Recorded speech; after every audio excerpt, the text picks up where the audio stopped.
Na segunda carta do apóstolo Paulo aos Coríntios. Segunda carta aos Coríntios, irmãos.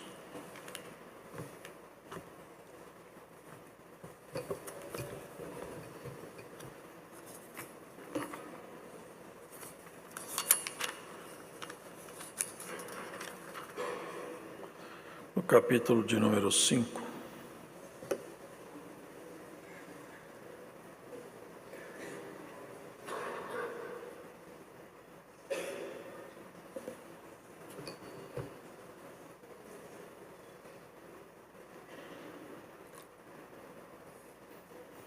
Porque sabemos que, se a nossa casa terrestre deste tabernáculo se desfizer, temos de Deus um edifício, uma casa não feita por mãos, eterna nos céus.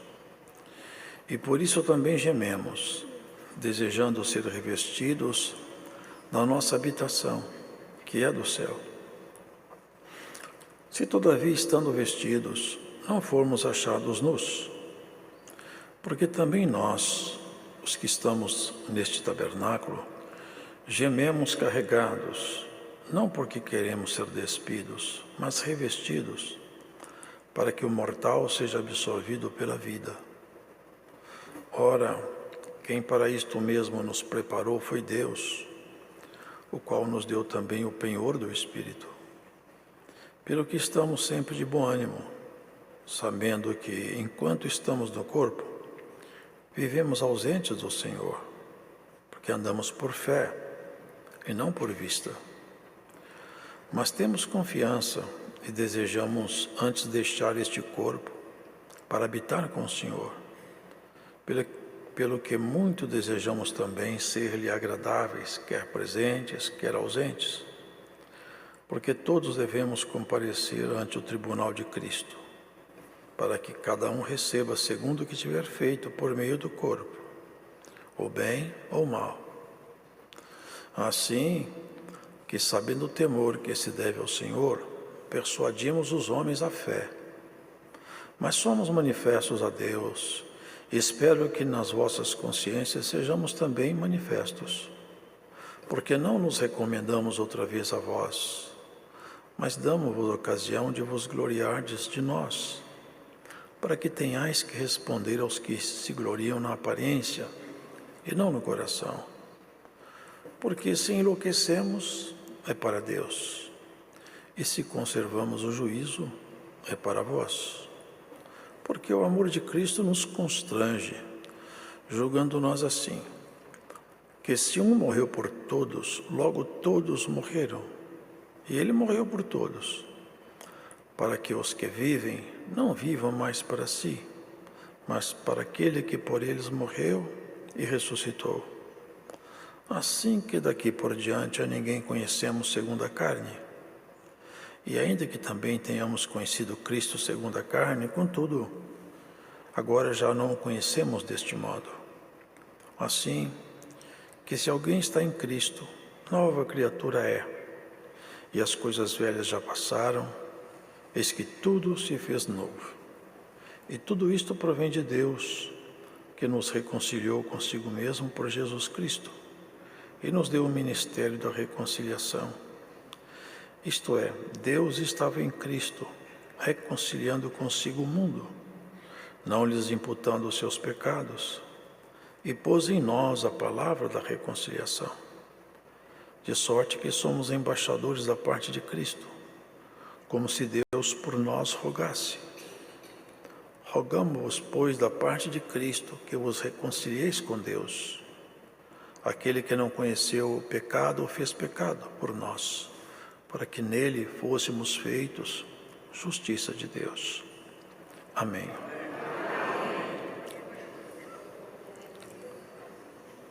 O apóstolo vai sempre expondo, mostrando exatamente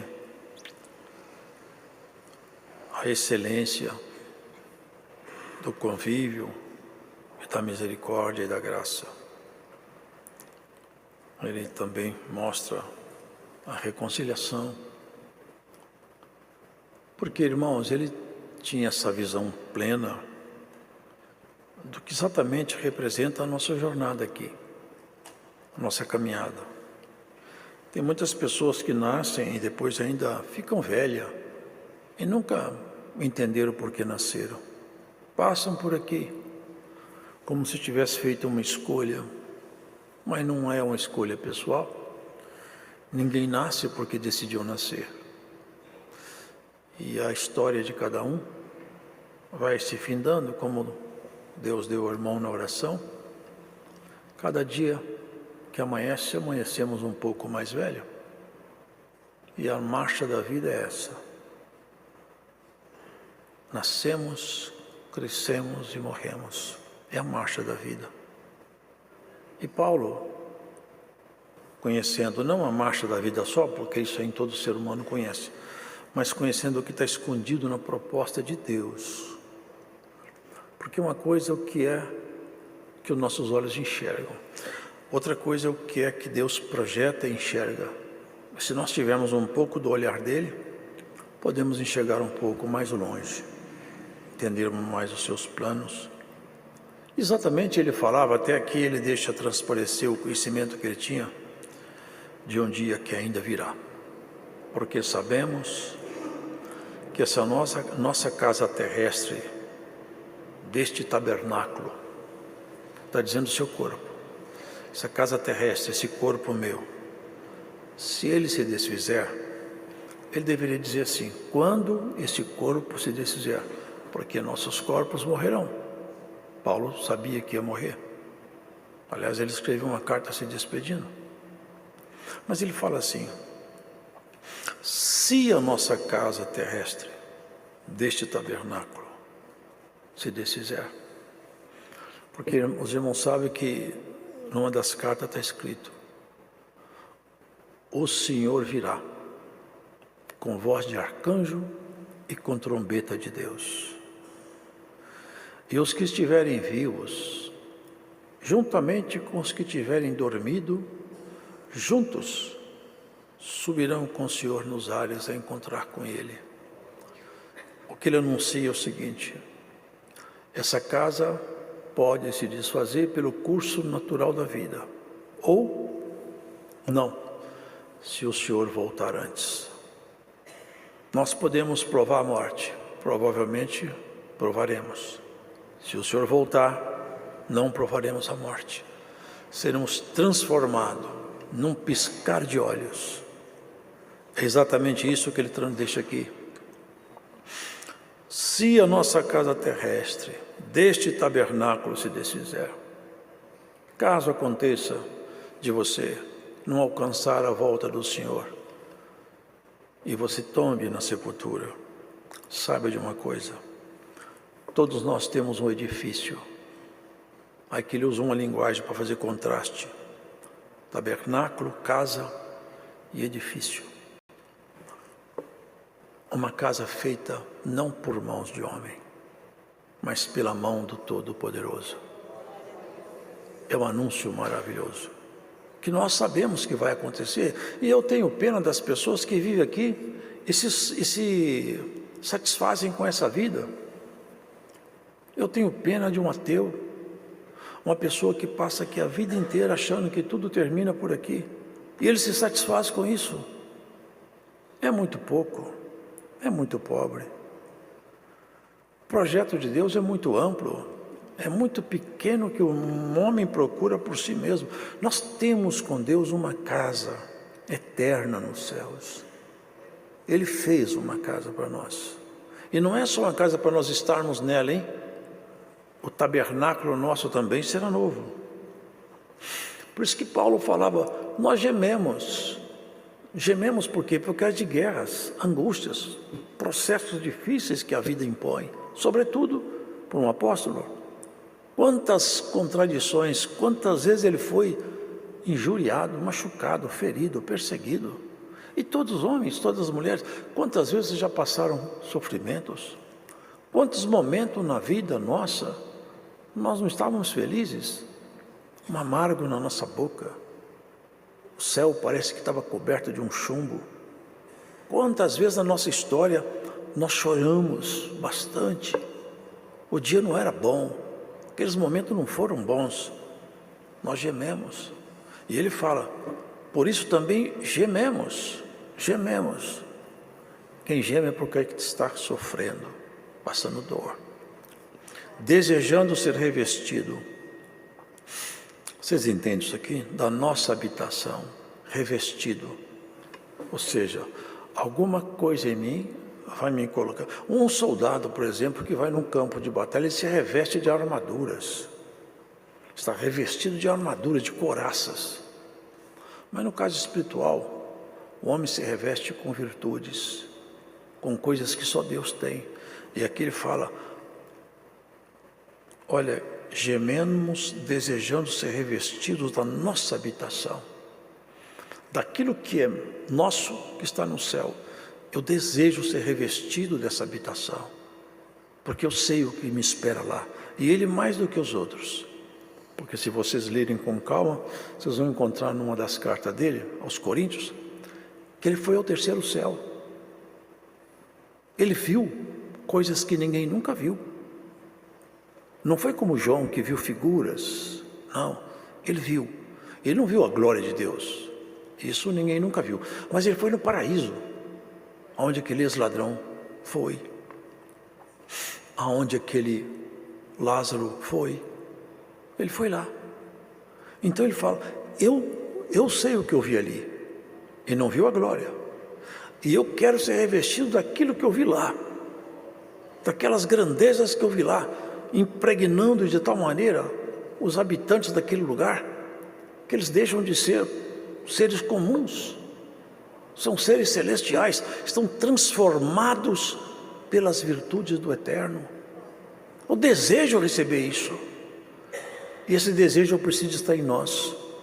Nós precisamos desejar ir para o céu. Nós temos que ter em nós essa vontade de ir para o céu. Nós temos vontade de conhecer país novo, conhecer lugares novos, mas uma coisa que deve estar no coração do cristão é vontade de ir para o céu. É uma vontade que precisa estar em nós. E ele está falando, eu estou gemendo, eu gemo, eu sofro de vontade de receber aquelas coisas que eu sei que tem lá. E aqui embaixo eu não encontro. Agora, aqui embaixo nós temos que tomar cuidado, porque eu posso estar vestido, estar nu. Olha o que ele fala, se todavia estando vestido, não formos achados nus. Ele não fala de si mesmo, mas ele usa essa linguagem com modéstia. Às vezes nós estamos vestidos aqui, aparentemente parecemos uma pessoa muito consagrada, mas se as nossas obras não forem obras feitas à luz de Deus, nós estamos nus. E se nós tombarmos nus, não seremos revestidos da habitação celestial. É exatamente isso que ele está falando.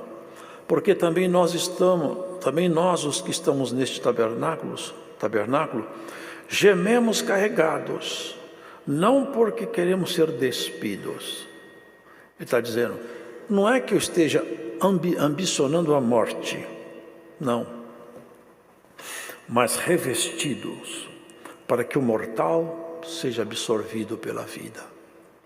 Está escrito na carta aos Coríntios, no capítulo 15, você semeia uma semente, mas não nasce outra semente, nasce uma árvore.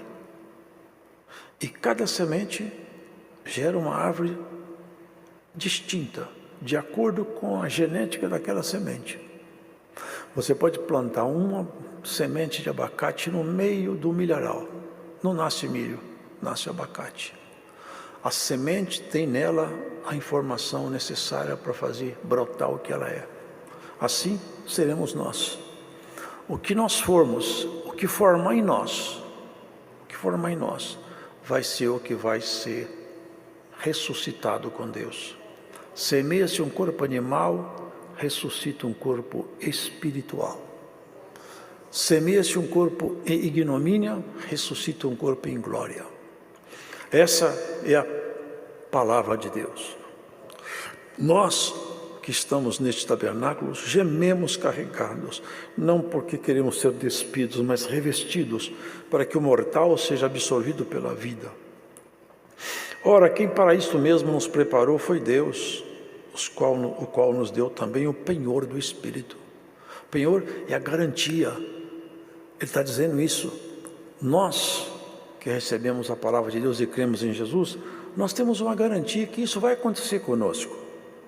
E a garantia é esta: Ele colocou o Espírito dele dentro de você. É a garantia, o penhor. Eu garanto que você está preparado para caminhar comigo até o fim. Se nós não entristecermos o Espírito Santo, não silenciarmos Ele, caminharmos com Ele, esse penhor, essa garantia, certamente nos levará lá, porque está escrito: se o Espírito daquele que levantou Jesus da sepultura estiver em nós, certamente nos levantará a nós também.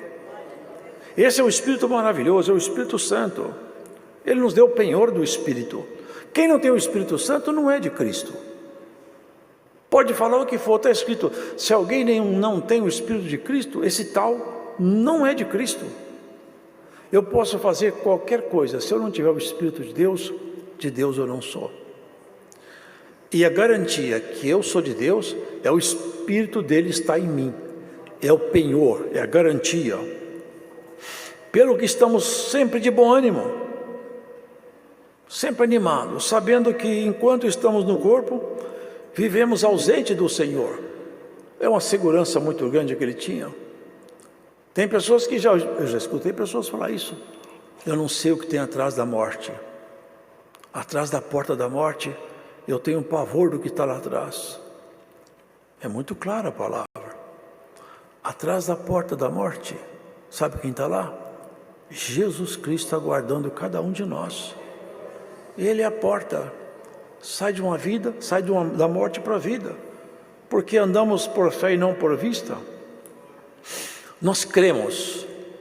E o que nos faz viver é a fé.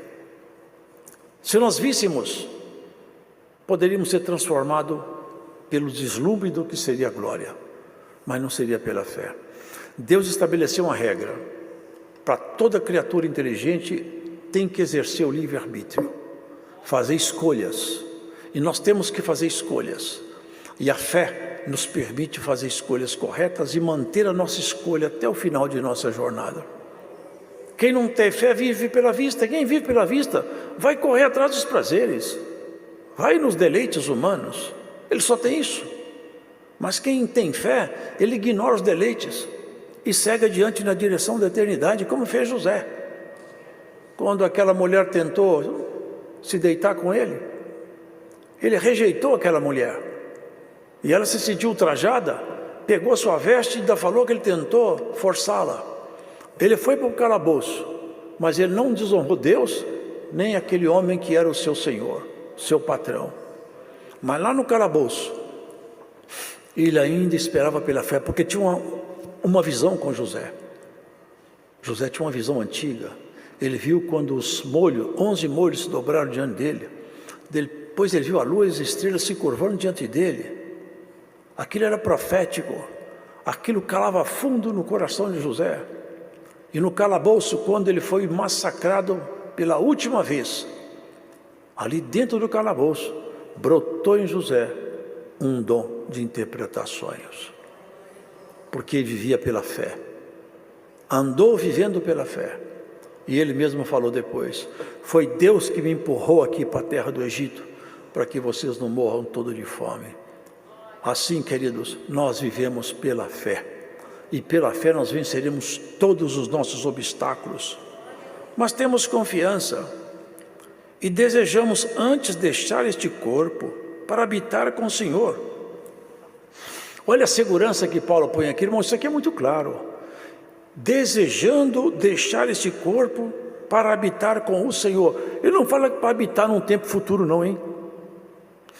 Se eu deixar este corpo, eu habito com o Senhor. É isso que ele está afirmando aqui. Assim que eu deixar este corpo, eu vou habitar com o Senhor. É uma segurança maravilhosa.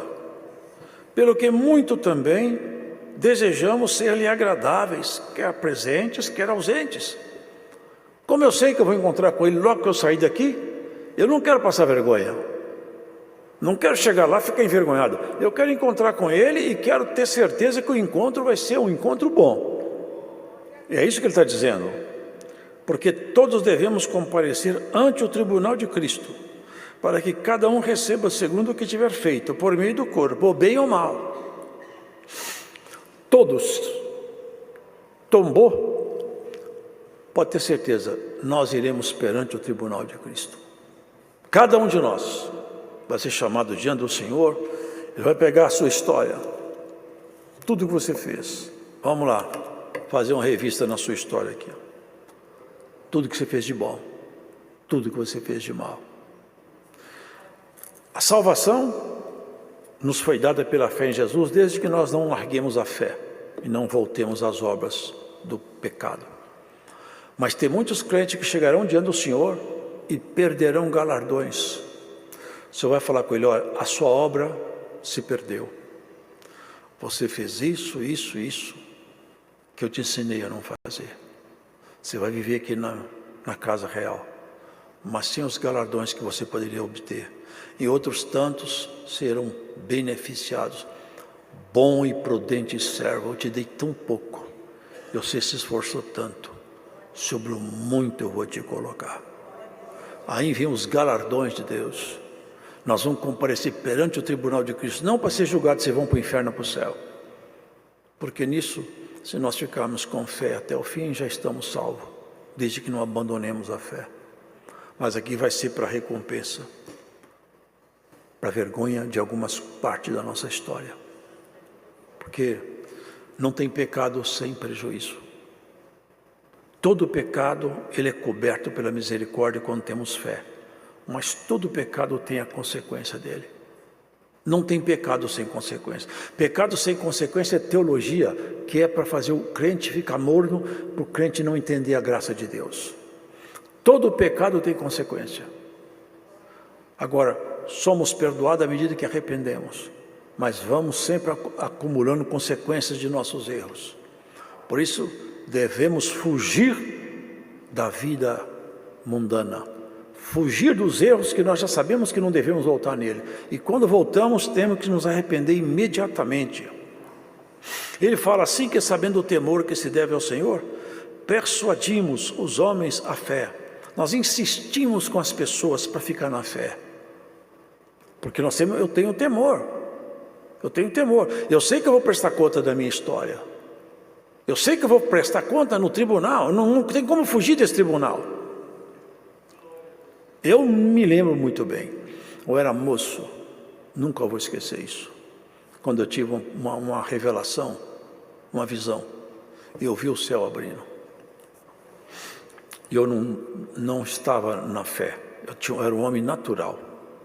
E quando eu vi o céu abrindo, eu vi que Jesus Cristo ia descer. Eu fui tomado de um medo, de um pânico, que eu gritava com toda a minha alma: meu Deus, é o juízo final! Mas eu não estou preparado.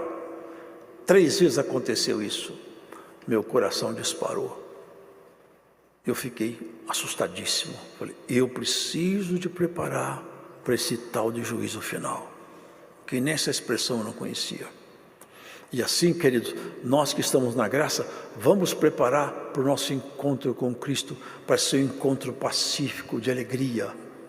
Não com perdas, mas com lucros. De todo jeito, se estivermos firmes na fé, vamos nos encontrar com Ele, não para ser condenado, mas para prestarmos conta da vida que recebemos, porque a nossa vida nos foi dada, ninguém conquistou nada, ninguém conquistou nada. Se alguém acha que é dono da vida, fala para a morte, eu não vou morrer mais. Se alguém acha que é dono da vida, se recusa a ficar velho. Nós não somos donos de nada, nós somos passageiros por aqui, estamos de passagem. É isso que Paulo fala, assim que sabendo o temor que se deve ao Senhor, persuadimos os homens à fé, mas somos manifestos a Deus, e espero que nas nossas consciências sejamos também manifestos. Por que nas consciências? Porque ele expunha a doutrina, a palavra, ele não fazia comércio com a palavra. Paulo, ele mostrava a verdade do Evangelho, para transformar, para modificar, para tirar o homem e a mulher dessa zona de conforto, dessa zona de sombra que a humanidade vive, para chacoalhar ele, porque não nos recomendamos outra vez a vós, mas damos-vos ocasião de vos gloriardes de nós, para que tenhais que responder aos que se gloriam na aparência e não no coração. Ele estava sofrendo ali dentro de Corinto oposição de alguns mestres, e ele sabia disso, e ele estava falando: se vocês querem, eu vou dar a ocasião de vocês gloriar de nós, porque o que eu ensino, eu aprendi diretamente com Cristo. Parece que tem hora que a gente está meio doido, mas se eu ficar doido, eu fico doido para Deus, e se eu conservar o juízo, eu conservo para vocês. Por quê, irmãos? Porque ele deixou todas as coisas por causa do Senhor. Ele se recusou a casar, não tinha casa, ele ainda que ele devia ter uma condição financeira, ele, homem culto, falava alguns idiomas, ele vivia fazendo tendas. Eu enlouqueci para Deus. Para mim nada que interessa mais. Para mim tudo agora perdeu o significado. A única coisa que me interessa agora é entranhável contato com Jesus Cristo, cada vez mais. E eu quero, com a minha caminhada, levar o máximo de pessoas que eu puder a encontrar com Ele. Por onde eu passo, é isso que ele fazia. Parecia que ele estava doido. Ele se enlouqueceu porque ele fala: eu anuncio Jesus Cristo crucificado, que é loucura para os gregos, escândalo para os judeus. Os gregos não conseguiam entender esse Deus de Paulo, e os judeus escandalizavam em Jesus, um homem simples, morto na cruz com maldição. E essa foi a grande virada da nossa história. Ele, se fazendo maldição, nos tirou da própria morte.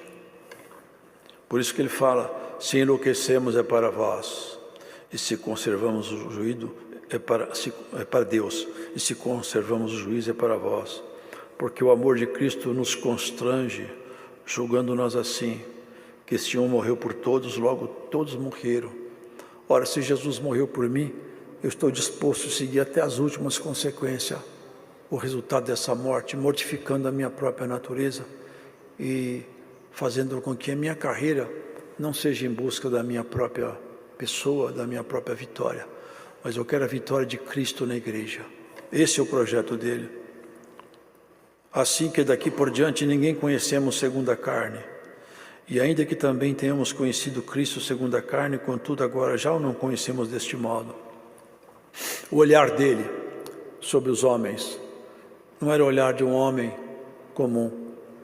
Ele olhava com o olhar do Senhor. Ele conseguia discernir, conseguia observar, separar. Ele conseguia trazer para as pessoas o que estava com Cristo. Separava até os espíritos que atuavam. Em muitas cartas ele falava: eu estou ausente no corpo, mas presente no espírito. Eu sei bem o que acontece por aí. Ele recebeu de Deus esse olhar. Não olhava as pessoas com o olho natural. É essa a jornada de Paulo. É essa a proposta da graça do Senhor. Nós olhamos esse mundo, mas olharmos com o olhar do Senhor, para que não nos atraia muito, para que não nos engane, e que nós possamos ter clara essa nossa caminhada, essa jornada. Porque, irmãos, quanto tempo nós temos pela frente? Quanto tempo nos resta ainda? Quantos dias te faltam? Aqui ele fala: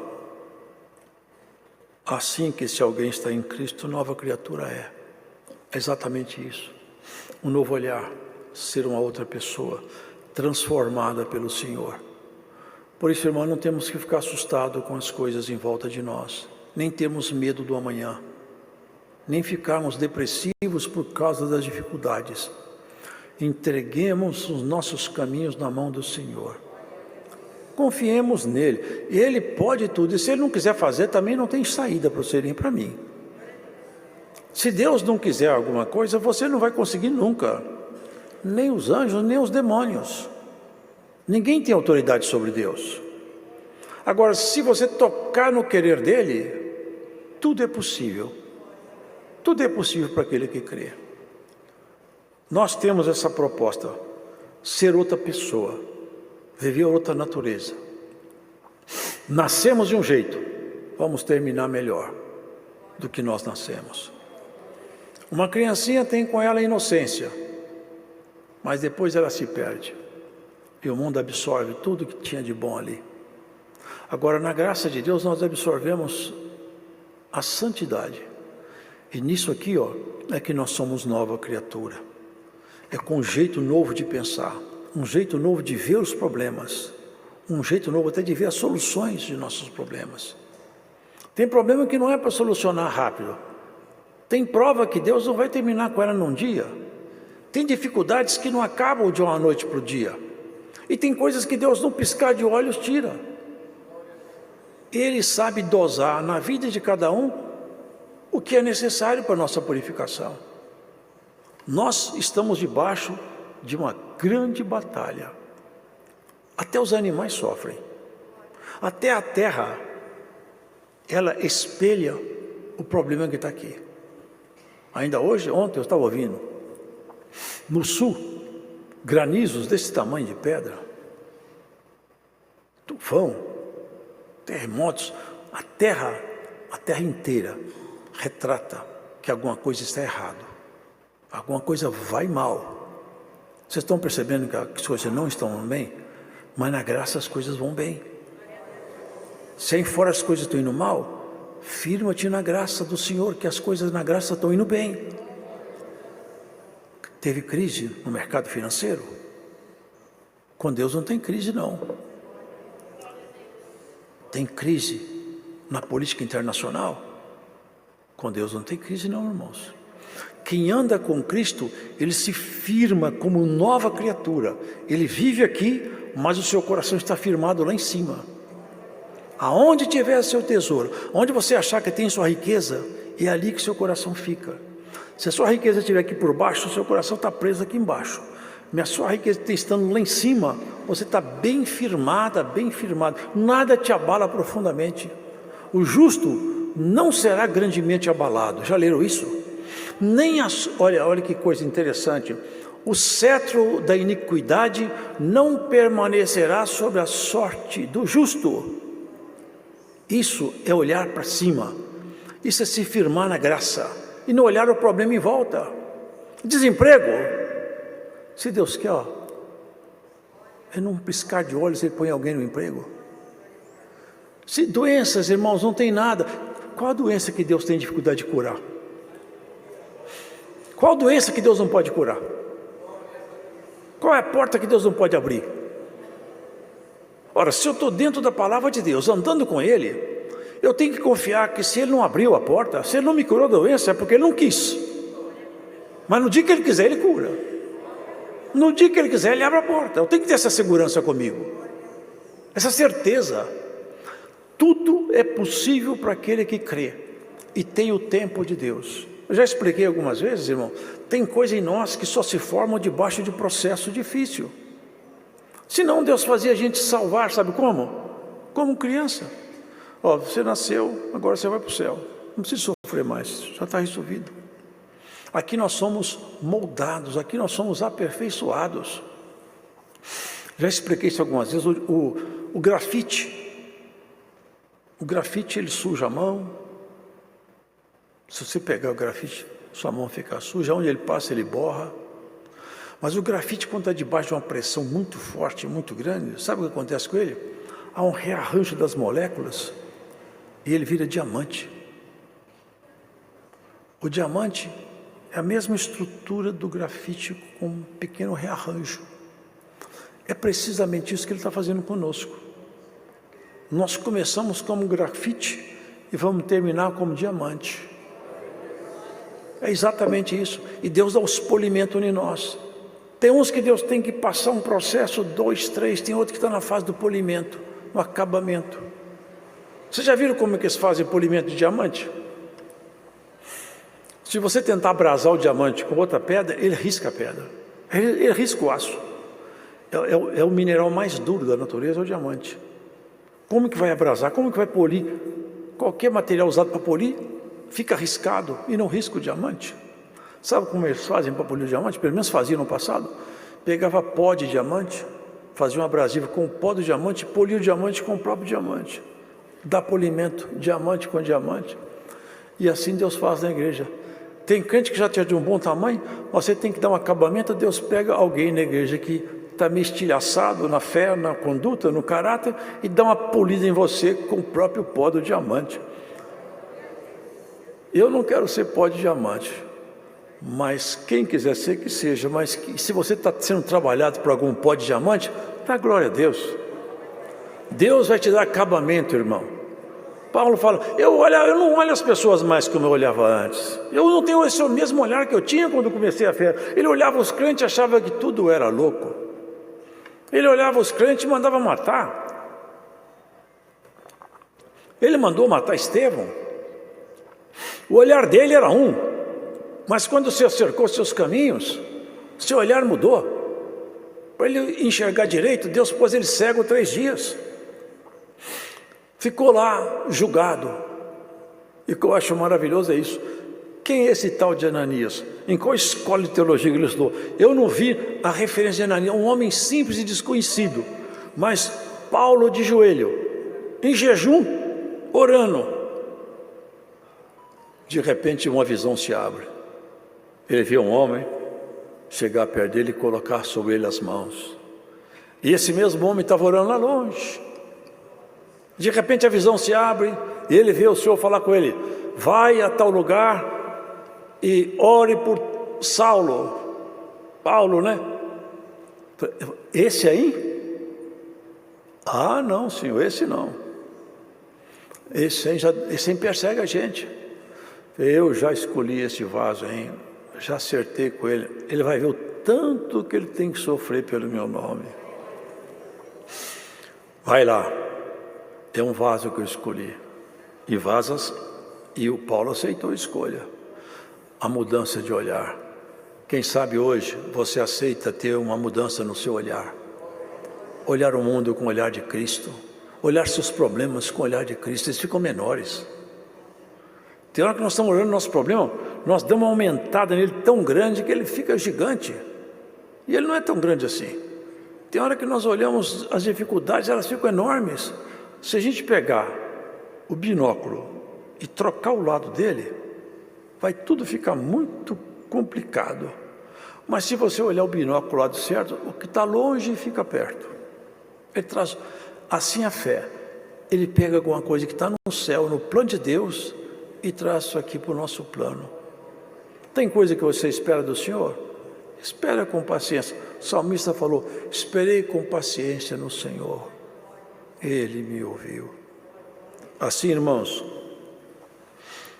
ele fala que ele se considerava como embaixador da parte de... olha que coisa, palavra bonita. Isto é, Deus estava em Cristo reconciliando consigo o mundo. Deus... Éramos nós que tínhamos que reunir todo mundo, vestir de saco e chorar. Mas a gente não ia fazer isso. Deus, em Cristo, Ele veio fazer isso conosco, nos reconciliar. Ele fala, e Paulo fala, Ele pôs em nós a palavra da reconciliação. Essa é a palavra da reconciliação. Nós somos como embaixador da parte de Deus, como se Deus por nós rogasse. Aquele que não conheceu o pecado, o fez pecado por nós. Não que Cristo tenha pecado, nenhum. Mas o fez pecado, ou seja, o fez maldição na cruz por minha causa, para que eu tenha um outro olhar, para que eu consiga enxergar a vida conforme Deus pretende que eu enxergue. Esse mundo aqui, físico, não é a beleza de Deus, não é. A beleza de Deus está no mundo que não é físico. E isso é maravilhoso, porque esse mundo que está aqui foi feito por um mundo que não está por aqui. Quem fez esse mundo aqui, não foi uma evolução, um Big Bang, que aliás é um postulado, que de fato cientificamente é um grande blefe. Quem fez tudo isso aqui, foi o Deus Todo-Poderoso. E Ele não está contido aqui. Ele não está contido aqui. E nós estamos contidos aqui. Só tem um jeito de eu conseguir enxergar fora desse espaço. É quando o olhar do Senhor é implantado em mim pela fé. Haja então em ti, ó homem, ó mulher de Deus, um olhar para as suas dificuldades, para os seus problemas, um pouco do olhar de Jesus. Enquanto Paulo olhava cristão como inimigo, ele perseguiu a igreja. Depois que ele foi lá, restaurado por Ananias, ele começou a sofrer pela igreja, mudou seu olhar. Eles falavam, aquele que destruía a nossa fé, agora defende a nossa fé. O olhar dele trocou. E esse olhar precisa ser mudado em nós. Haja em nós o olhar do Senhor, olhando as coisas com um olhar mais profundo. E saiba isso, irmão, se nós tivermos fé e não colidir com a vontade de Deus, tudo que nós pedirmos Ele vai nos fazer. Desde que não haja conflito entre a sua vontade e os projetos de Deus. Se não houver conflito nisso, Ele vai nos atender. A história de Paulo encerrou-se em Roma. Eu creio que ele foi decapitado porque ele fala que está sendo oferecido por aspersão de sacrifício. Aspersão é quando tem derramamento de sangue. E a história fala que ele foi decapitado. Morreu em Roma. Eu quero deixar esse meu tabernáculo porque eu já vou encontrar logo com meu Senhor. E eu tenho certeza que esse encontro de Paulo foi maravilhoso. Porque o que ele fez aqui, que Deus nos faça ter bom encontro, que Deus nos dê um olhar mais profundo, mais de Cristo e menos nosso. Assim nós podemos caminhar aqui sem ter medo do futuro. Tem muitos gigantes que só são gigantes porque são projeções nossas, são sombras que nós projetamos. É só acender uma luz e as sombras somem. Enquanto tem penumbra, acende uma luz muito forte. No centro, ela dissipa as trevas. Muitos medos, muitos temores são a ausência de convívio com Deus. E se algum temor te assombra e te assalta, procure implantar em você o olhar de Cristo. Olhe para Cristo. Olhe para Cristo, não para os seus problemas. Fale com Ele. Conte a Ele as suas dificuldades. Coisa que Deus agrada é quando alguém se aproxima dele em oração, fala: Senhor, eu não estou tendo saída, eu não consigo resolver, o Senhor pode me ajudar, me ajude. Isso é exercício de convívio. E assim nós vamos amadurecendo até chegarmos na estatura perfeita. Tombamos por aqui, ou quem sabe, o Senhor passa por aqui e nos leva embora. Nós estamos fechando o milênio. Quase fechando o milênio. E se for esse o milênio que o Senhor vai voltar, ninguém sabe se é ou não, mas se for, falta muito pouco tempo, hein, porque o judeu guarda o sábado quando entardece a sexta. E considerando o milênio como entardecer, é o sexto milênio que entardece.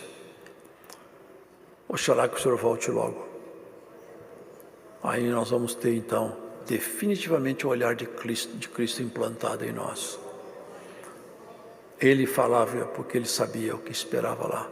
Você precisa de ser revestido da sua habitação, que é do céu. Age em você, age em nós essa maturidade espiritual. Não se deixe vencer pelo cansaço, não se deixe desanimar. Cristo, Ele sempre tem uma saída para nós.